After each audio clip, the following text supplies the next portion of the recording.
Yung mga kalingap ang kanilang bahay.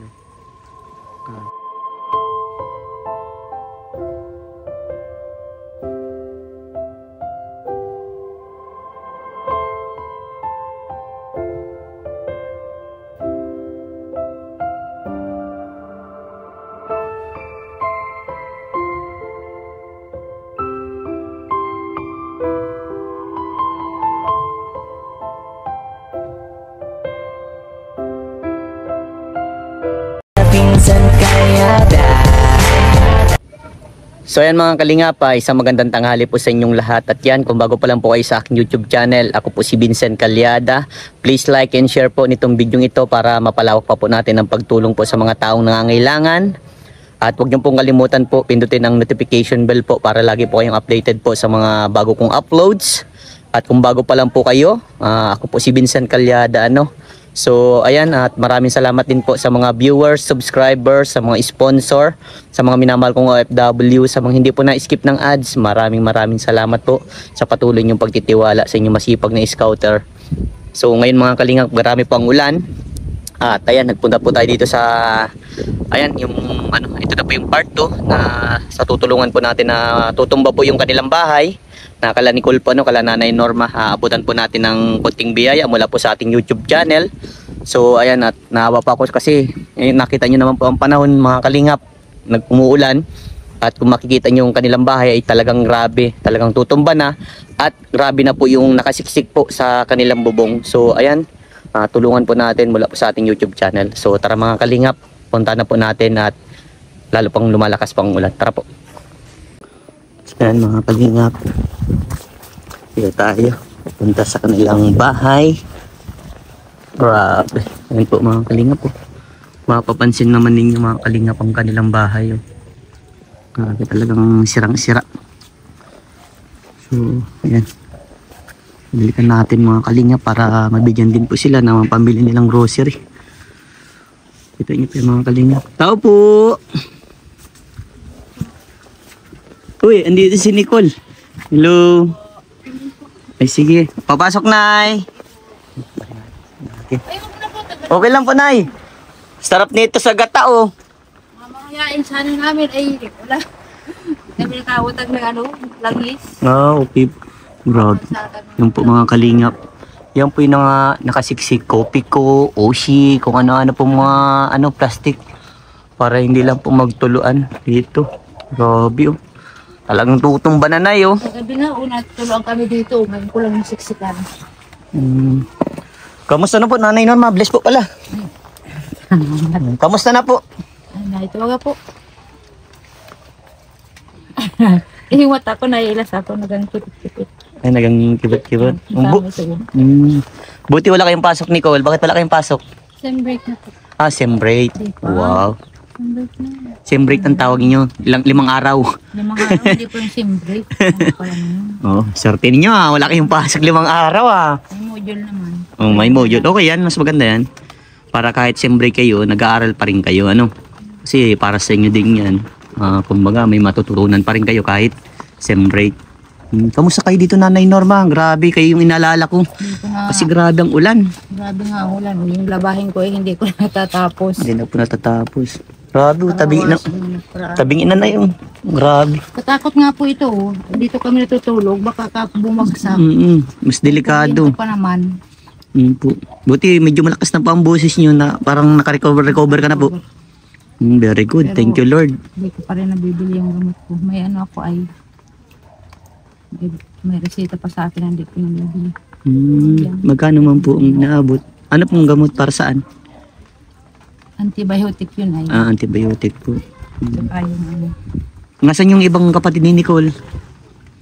Nagagala. Yung bakla ko ay nagpa-practice ng volleyball.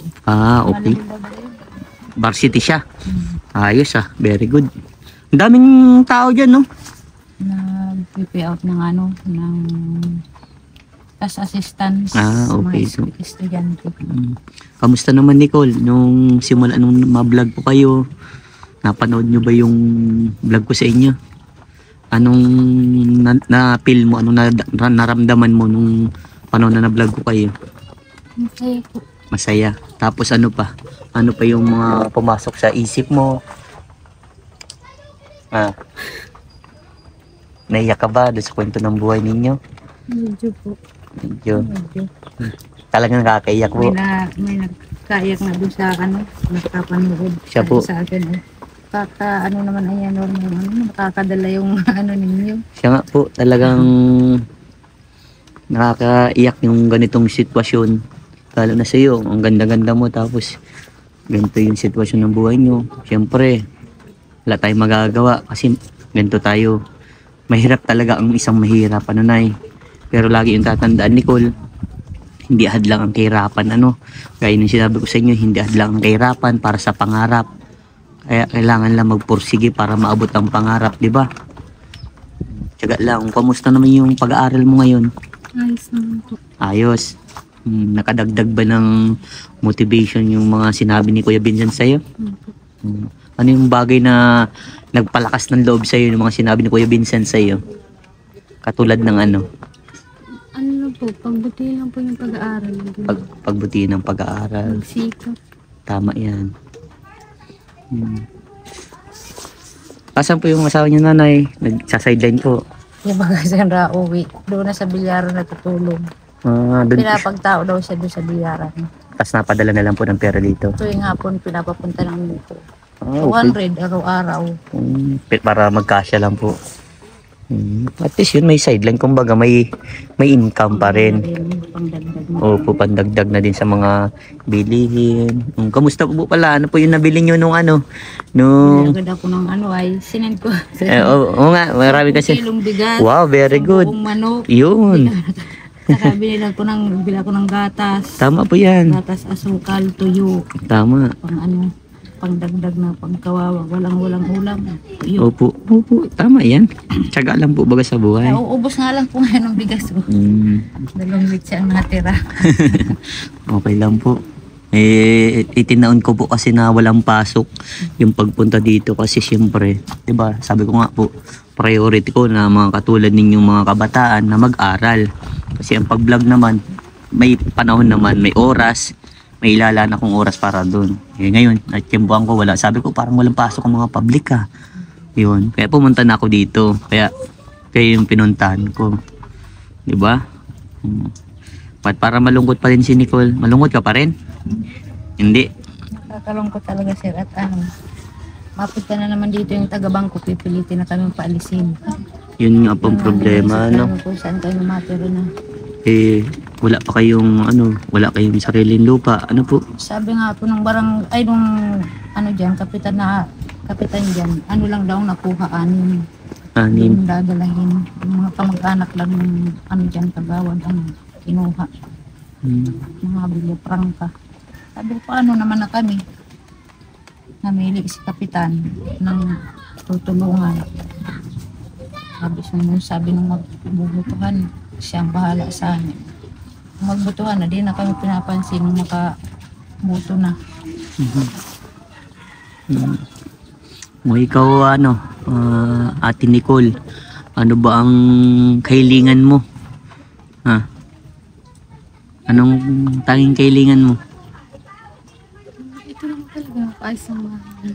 Mapaayos ng bahay nyo. Sa bagay, pag ito inayos naman, kung papaalisin din kayo, mawawalan kayo ng dito. Wala man ditong lupa po kayo. Ano po? Sabi po ng taga-bangko, pwede daw kaming tumirik doon sa tabi ng riprap at sa gobyerno na daw yun. Pwede naman mo, nga dyan, yung talay-talay doon. Mula po dyan, sa yan, talay-talay hanggang doon na yan, sa may tulay, talay-talay dyan ang bahay. Sa tabi ng riprap. Kaya pwede nga ka dyan tumirik. Kaso dapat di konkreto, kung paalisin din po kayo. Di ba, Sa Nay? gobyerno na nga po yun, hindi na kami doon papalis.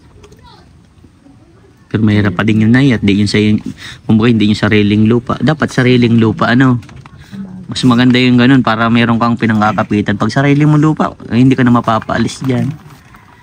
Diba? Hindi naman kayo pwede. Walang pambiling lupa. Pambiling lupa Ayan yun, Nay, kapag meron pong biyayan dumating, wag lang po tayo mawawala ng pag-asa. Ano po? Yan, may binibenta dyan isang lote. Ang mahal naman, 500. 1,000? Eh, grabe. Pero ang pagkabili nun, ayan, dyan kami dati nakatira, ang bili lang yan ay nasa 100 lang. Yan, 500 na. Grabe, ano? Taas. Pero ang may-ari. Taas ng, ano? Taas Presyo. ng presyo. Kaya ikaw, Nicole, mag-aral kang mabuti. Ano? Para matulungan mo si mama mo. Nakita mo naman yung sitwasyon nila, di ba? Nakita mo na sobrang hirap, di ba? Binibenta dyan sa Urban, 45 45,000? Saan po yung urban? Diyan ang sanahan ang diyan sa Bulhaw. Meron po. Ano yun ay parang lote ng mga ano ay urban nga ang kaya hulugan. Hulugan po. Kuya Vincent, sana po tulungan po kami ng mga butihing sponsor niyo. Kasi malapit na po kami palayasin dito. Wala po kami matitirahan. Wala po kami sariling lupa. Hayaan mo, Nicole, na kapag merong mabuting tao na nag-message sa akin na tutulong din sa inyo, ano? O meron tayong mapukaw na damdamin na tumulong para sa inyo, dadalhin ko para sa inyo, ano? Tiwala lang tayo kay Lord, ano? Sa ngayon, ang tanging may bibigay ko lang ay yung pang araw-araw ninyo, ano, Nay? Yung pwede nyo makain, ano, magastos.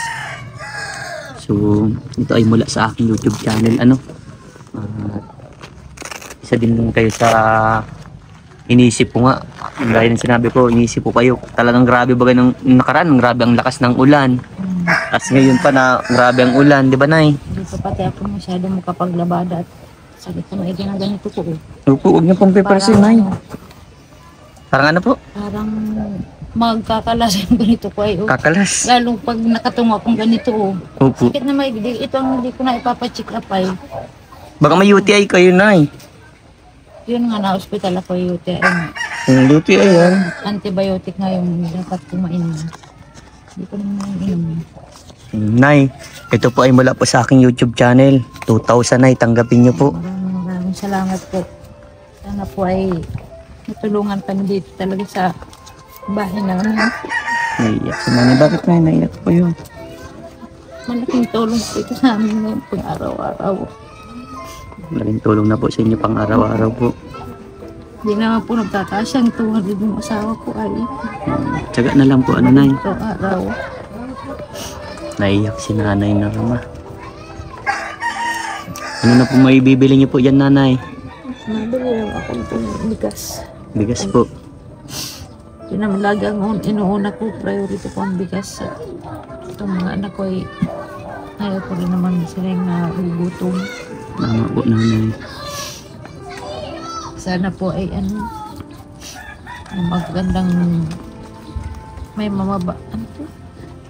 may mabubuting puso na tumulong sa amin na maipatayo itong bahay namin. Natulungan po kayo, ano? Sana po ay matulungan kami. Wala po talaga kami maibiling ano. Kahit haligi ay 500 na ngayon ay 500 na isa. Bibili na lang. Sana ang mabili namin na yung ano, yung tubo na nilalagyan ng simento sa po. ano para hindi nabubulok na katulad nito. Opo. Mga haligi, ano po? Hindi na nakabaon ng haligi nito ay kaya tumba na. Opo. Paano mo na iintindihan yan, Nicole, yung ganitong sitwasyon? Nakita mo si mama mo, nag-iiyak. Kasi gustong-gusto niyo talaga mapaayos itong bahay niyo. Paano mo na iintindihan yan, Nicole? Paano mo nauunawaan yung ganitong sitwasyon niyo? Inaalis ko na lang po yung pag-aaral ko para po pag nakatapos na po ako ng pag-aaral, matulungan ko na po si mama. Para matulungan mo si mama mo. Tama yan. Kasi ang edukasyon yung isa sa pinakamaganda na gawin niyo, ano, para makatulong kayo someday kala mama nyo. Nakita nyo naman ang sitwasyon, di ba? Napakahirap, di ba? Kaya magtiyaga lang kayo.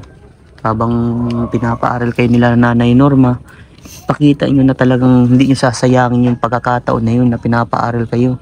Di ba? Di ba, Nanay Norma, anong grade ka lang nga po natapos nga po? Grade 2 lang. Grade 2. Napakahirap yun, ano, na kumbaga halos totally hindi masyadong nakapag-aral. Sa bundok kami noon ay. Sa bundok po kayo. Umalis kami sa school ng alas 4, babalik kami ng bahay, madilim na. Di ba? Ganun kalayo. Grabe ang sakripisyo. Kaya nakit pa ng bundok. Nakita po kayo ng bundok po. Di ba? Yun ang gawin yung inspirasyon. Sila mama nyo para makapagtapos kayo. Magpursige lang, mag-aral lang na mag-aral. Kasi para sa inyo din ang ginagawa nila na mama mo. Susumikap, di ba? Isipin mo yun, 200 pesos pagkakasahin nyo sa isang araw. Napakahirap, lalo na pangbaon ninyo. Di ba? Na-experience mo naman yung sa baon yung 50 pesos. Kulang pa, kumbaga, di ba? Kaya magtiyaga ka, Nicole, ha? Masahan ko ba yun? Yan, very good. Kamusta yung, di ba, nasabi ni mama mo na ikaw nga may butas ka sa puso, di ba? Mga yun, mga nararamdaman mo? Okay naman, ha? Medyo okay na. Okay naman. Pero minsan po talaga nahihirapan din po ako huminga pag naglalakad po ako pa uwi. Naglalakad ka pa uwi, nahihirapan ka. Paano yun din na pahinga ka muna? Pag may iniisip mo pag gano'n na nahihirapan ka maging Wala, gusto ko pong magpa-check up talaga. gusto mo din makapacheck ka para malaman. Kasi mahirap yung may ganyan. Ba't naluluha ka? Ang talaga rin po talaga makapagpa-check up. Tapos gusto ko na rin pong gumaling po. Gusto mo nang din gumaling. Yun nga kasi medyo may kalakyan din siguro pagpa-check up. Pero kung dito, pwede siguro mapatingnan lang. Bukod sa nahihirapan ka maging pa yung nararamdaman mo. Ano rin po. Pag napapatapat din po ko sa mga alikabok, ganun din po. Parang hinihika ka. O baka may asma ka lang din. May ba siya, asma? Wala po. So kailangan mo dapat face mask. Kaya may dala ka lagi ng painyo para ipo-cover. Yung likod niya, ang inaano niya, pag yan ay nagpaparalalaba. Ito doon masakit ang likod. Kailangan magpa-x-ray, x-ray din para malaman kung anong kasi siguro dito doon natutulog kayo malamig ito sa likod talaga, wala kayong sapin. Ano po yung sapin nila? May naman dyan, may binigay sa amin putson dyan. Binigyan kami ng kumpare ko ng putson. Yung direkta kasi dito natutulog sa simento. Malamig talaga. Ang sakit sa likod pagkakaumaga. Kaya siguro nasakit ang likod ko. Magkakasakit talaga po dito, Nay. Kailangan sapin namin dyan. Yan lang po. Kunti naman po. Saan po nagpunta ang mga bata?